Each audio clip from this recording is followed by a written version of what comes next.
I'm not really surprised by this game, this Houston Minnesota game.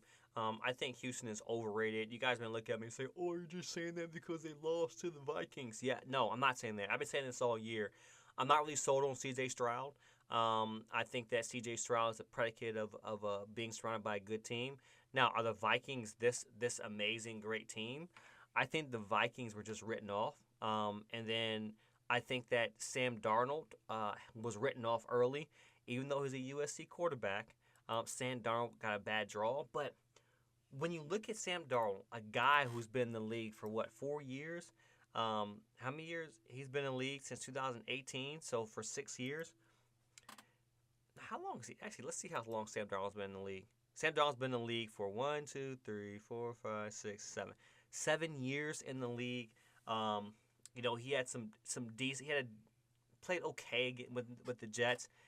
This guy was put in position to be the guy.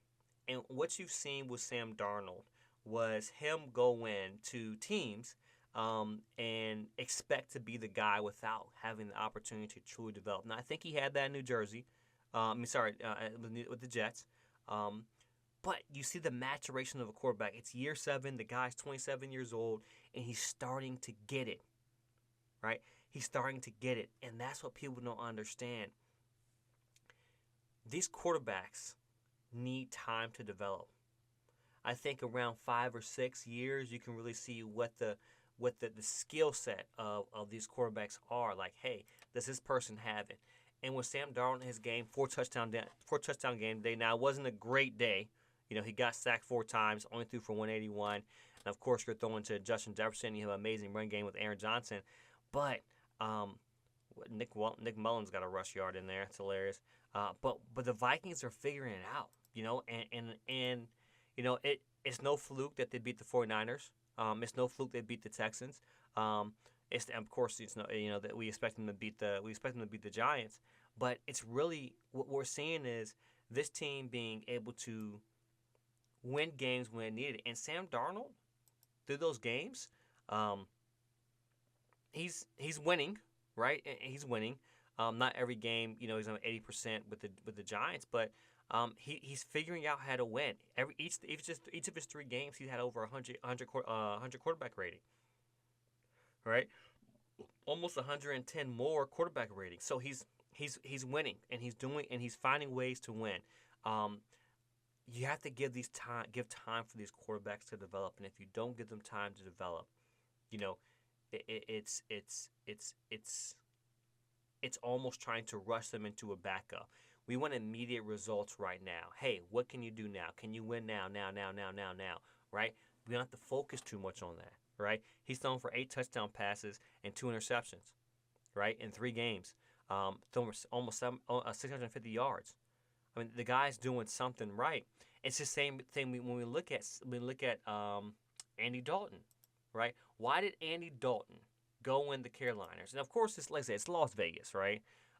Why did Andy Dalton come in with the Panthers and just play exceptionally well?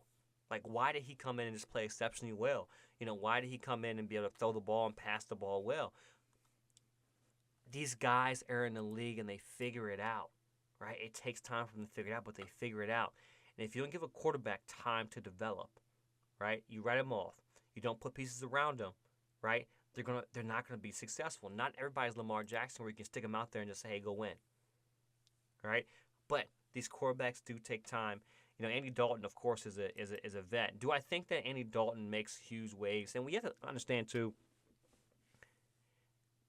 when you game plan for a guy all week and then everything immediately switches, that guy's gonna get on you. That guy's gonna he's gonna have a leg up on you.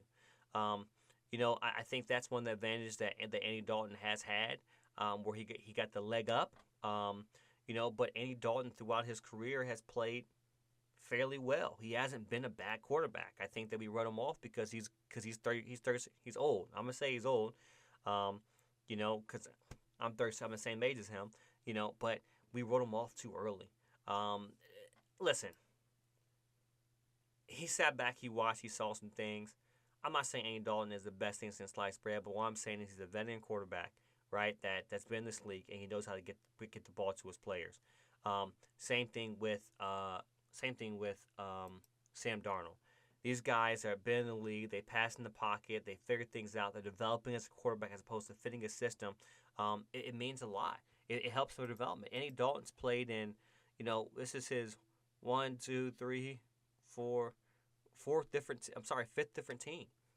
So he had to develop and learn on the go rather than saying like, hey, we're going to develop you around our system, right? He's played in multiple systems and multiple offenses. Same thing as Sam Darnold. And when quarterbacks go through that and do that, they start to learn and be smarter, right? Some just fell off, but they learn to be smarter. We'll see how Andy Dalton, Sam Darnold go, but Sam Darnold already is in my book. I think that it's a Sam Darnold in my book with the Vikings. It's a huge win for me, and they have something brewing there with Aaron Jones.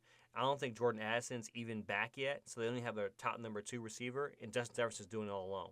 So we'll see. Let's see these guys, start to do well and develop.